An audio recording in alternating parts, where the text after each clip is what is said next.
চট্টগ্রামের ফটিকছড়ি থেকে বিমানবন্দরমুখী যাত্রীবাহী একটি মাইক্রোবাস হাটহাজারীর ফরহাদাবাদ নূর আলী মিয়া হাট এলাকায় ট্রাকের সঙ্গে মুখোমুখি সংঘর্ষে দুর্ঘটনার শিকার হয়েছে। শুক্রবার ৫ ডিসেম্বর ভোরে ফরহাদাবাদ উচ্চ বিদ্যালয়ের সামনে ঘটে এ মর্মান্তিক দুর্ঘটনা। মাঝবাহী একটি ট্রাক ফটিকছড়িমুখী ছিল, আর একই সময়ে দ্রুত গতিতে বিমানবন্দরমুখী মাইক্রোবাসটি এগোচ্ছিল। হঠাৎ মুখোমুখি সংঘর্ষে মাইক্রোবাসটি দুমড়ে মুচড়ে যায়। এখানে কুয়াশার ভিতর দেখছিলাম, নিজের চোখের সামনে দেখছিলাম সেটা দুর্ঘটনাটা। ব্লাডের অনেকগুলো ব্লাড গেছিল, নিহত বাচ্চাগুলো দেখে অনেক খারাপ লাগছিল, নিজের চোখের সামনে দেখছিলাম। ঘটনাস্থলে নিহত হন মাইক্রোবাস চালক ২৬ বছর বয়সী মোহাম্মদ কাউসার। পিতা জাহাঙ্গীর, বাড়ি ফটিকছড়ি উপজেলার ভূজপুর থানার নারায়ণহাট ইউনিয়নের চাঁদপুর নতুন পাড়ায়। গুরুতর আহত অন্তত ৫ জনকে আশঙ্কাজনক অবস্থায় চট্টগ্রাম মেডিকেল কলেজ হাসপাতালে পাঠানো হয়েছে। হতাহত সবাই ফটিকছড়ির নারায়ণহাট এলাকার বাসিন্দা বলে জানা গেছে। ঘটনাটি এলাকায় শোকের ছায়া ফেলেছে।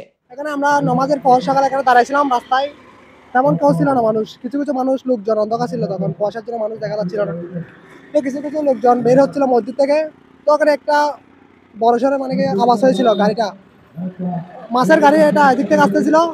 এখানে স্পিড ব্রেকার এগুলো কারণে অল্প কিছুটা নাই, দেখলে বুঝতে পারবেন। তো এখান থেকে রানিং করে যাওয়ার পথে ধাক্কাটা লেগেছিল। তো গাড়িতে ছোটো ছোটো কিছু অনেক বাচ্চা ছিল, ৩-৪ জনের মতো, তাদেরকে উদ্ধার করার যতটুকু পারছি উদ্ধার করছিলাম। তাদের অবস্থা যতটুকু ভালো না। জি, আমি এখানে ছিলাম।